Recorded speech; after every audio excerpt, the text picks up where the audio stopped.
Freckle Juice, written by Judy Blume. Chapter 1. Andrew Marcus wanted freckles. Nicky Lane had freckles, about 1,000,000 of them. They covered his face, his ears, and the back of his neck. Andrew didn't have any freckles. He had 2 warts on his fingers, but they didn't do him any good at all. If he had freckles like Nicky, his mother would never know if his neck was dirty. So he wouldn't have to wash, and then he'd never be late for school. Andrew had plenty of time to look at Nicky's freckles. He sat right behind him in class. Once he even tried to count them, but when he got to 86, Miss Kelly called, "Andrew, are you paying attention?" "Yes, Miss Kelly," Andrew said. "Good, Andrew. I am glad to hear that. Now will you please pick up your chair and join your reading group? We're all waiting for you." Andrew stood in a hurry. His reading group giggled, especially Sharon. He couldn't stand that Sharon. She thought she knew everything.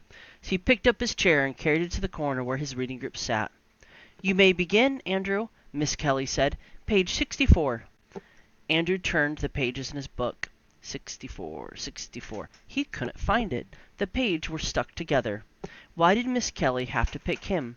Everybody else had their books open to the right page. Sharon kept giggling. She covered her mouth to keep in the noise, but Andrew knew what was going on. He finally found page 64 right where it was supposed to be, between pages 63 and 65. If he had his own freckles, he wouldn't have to count Nicky Lane's. Then he'd hear Miss Kelly's when she called his reading group, and nobody would be laughing at him. Later, when the bell rang, Andrew poked Nicky Lane. "What do you want?" Nicky asked, turning around. "I was wondering about your freckles," Andrew said. "Oh yeah? What about them?" Andrew felt pretty stupid. "Well, how did you get them?" "What do you mean, how? You get born with them, that's how." Andrew thought that's what Nicky would say. Some help he was. "Line up, girls and boys," Miss Kelly said. "Time to go home. Now, Sharon, you may lead the girls, and Andrew, you may lead the boys." Some luck. Just when he got to be a leader, he had to stand next to Sharon. When they were in line, Sharon whispered to Andrew, "Psst! I know how to get them." "How to get what?" Andrew asked. "Freckles," Sharon said. "Who asked you?" "I heard you ask Nicky about his." Sharon ran her tongue along her teeth. She was always doing that. "Do you want to know how to get them?" Sharon asked. "Maybe," Andrew told her. "It'll cost you 50 cents. I have a secret recipe for freckle juice," Sharon whispered. "A secret recipe?" "Uh-huh."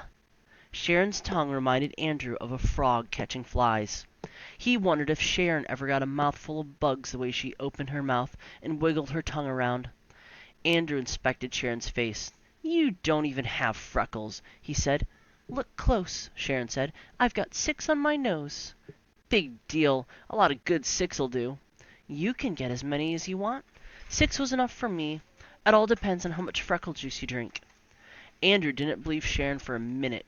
Not 1 minute. There was no such thing as freckle juice. Andrew had never heard of it before. Chapter 2. That night, Andrew had trouble sleeping. He kept thinking about freckle juice. Maybe the reason no one in his family had freckles was because no one knew the secret recipe. If they never even heard of freckle juice, then how could any of them have freckles? It figured. Andrew didn't like the idea of paying Sharon for anything, and 50 cents was a lot of money. It was 5 whole weeks of allowance, but he decided if Sharon's recipe didn't work, he'd ask for his money back. It was easy. The next morning, Andrew turned the combination of the safe bank to just the right numbers. 4 on top and 0 on the bottom. He took out 5 dimes. He wrapped them in a tissue and stuffed the whole thing in his pocket. He didn't have time to wash his ears or neck or anything. He wanted to see Sharon before the last bell rang. "Bye, Mom," Andrew called. "Andrew Marcus, wait a minute." His mother hurried over to him. She almost tripped on her long bathrobe. The curlers in her hair scratched Andrew's face as she checked his ears and neck. "Please, Mom, can't we just skip it just this once?" Andrew begged. Miss Marcus stepped away from Andrew. She pointed a finger at him. "Okay," she said. "I'll let you go this time, but remember, I'm looking again tomorrow. And Andrew, zip up your pants." Andrew looked down. Zippers were a pain. This afternoon when you come home, I'll be next door. Miss Burrow invited me over to play cards. You can come and get the key from me, okay? Sure, Mom. Okay. Andrew raced to school. He could hardly wait to see the secret recipe. First, he'd look at it, and if it didn't seem any good, he just wouldn't pay. Sharon was already at her desk when Andrew arrived. He went right over to her. "Did you bring it?" he asked. "Bring what?" Sharon opened her eyes real wide. "You know what. The secret recipe for Freckle Juice." "Oh, that. I have it." "Right here." And Sharon patted her pocket. "Well, let's see it." "Do you have the 50 cents?" Sharon asked. "Sure. Right here." Andrew patted his pocket. "I'm not going to show it to you until you pay," Sharon said. Andrew shook his head. "Oh, no. First I want to see it." "Sorry, Andrew. A deal's a deal." Sharon opened a book and pretended to read.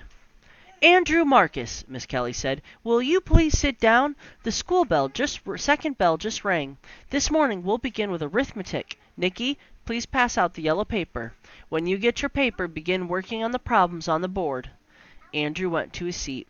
Then he took out the tissue with 5 dimes out of his pocket. He held it near the floor and he aimed it towards Sharon.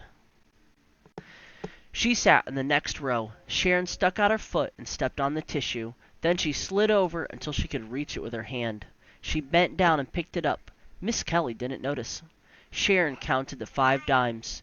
Then she took a piece of folded up white paper out of her pocket and threw it to Andrew. It landed in the middle of the aisle. Andrew leaned way over to pick it up, but he lost his balance and fell off of his chair.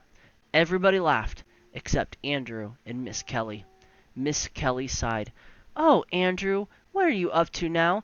Bring that note, please." Andrew picked up the secret recipe. He didn't even have a chance to see it.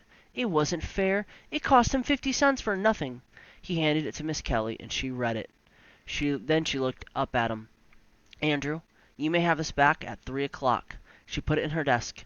"I don't want this to happen again. Do you understand?" "Yes, Miss Kelly," Andrew mumbled. "Good. Now let's get the arithmetic done." Miss Kelly wasn't bad, Andrew decided. She could have ripped up the recipe, or sent him to the principal's office, or even made him stand outside in the hall by himself. Andrew could hardly wait for 3 o'clock to come. He didn't bother counting Nicky Lane's freckles. Soon he'd have his own. When the second bell finally rang and the class marched down the hall, Andrew went up to Miss Kelly. She held the piece of white paper and waved it at him. "Here's your note, Andrew. I have a feeling it's important to you, but from now on you must pay attention in class." Andrew took the recipe from Miss Kelly. "After tomorrow I won't have any trouble paying attention," he promised. "Just you wait, Miss Kelly. I won't have any trouble at all."